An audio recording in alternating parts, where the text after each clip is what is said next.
জুলাই গণ অভ্যুত্থানে আপনার ভূমিকা নিয়ে অনেক আলোচনা আছে। আবার আপনার দলের কোনো কোনো নেতা বা সমর্থকেরা এই অভ্যুত্থানের আপনাকে একমাত্র মাস্টারমাইন্ড হিসেবে আখ্যা দিয়েছেন।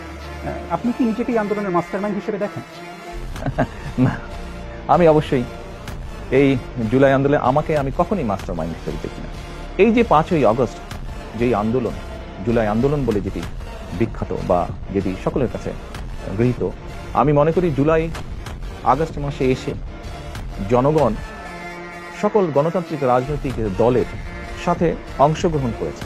শুধু কি রাজনৈতিক দলের নেতাকর্মীরাই সেদিন ছিল মাঠে? অবশ্যই না। আমরা দেখেছি সেদিন মাদ্রাসার ছাত্ররা তারা ছিলেন এই আন্দোলনের মাঠে।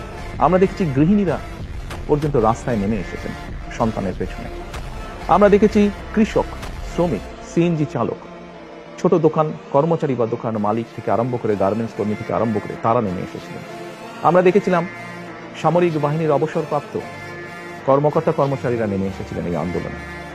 এমন অনেক সাংবাদিক যারা স্বৈরাচারের অত্যাচারে নির্যাতিত হয়ে দেশ থেকে বাইরে চলে যেতে বাধ্য হয়েছিলেন, তারা সম্পৃক্ত হয়েছিলেন এই আন্দোলনে। কাজেই কারো ভূমিকাকে আমরা ছোট করে দেখতে চাই না, খাটো করে দেখতে চাই না। আমি বিশ্বাস করি দৃঢ়ভাবে সমাজের দল মত নির্বিশেষে, শ্রেণী বিন্যাস নির্বিশেষে প্রত্যেকটি মানুষের অবদান আছে।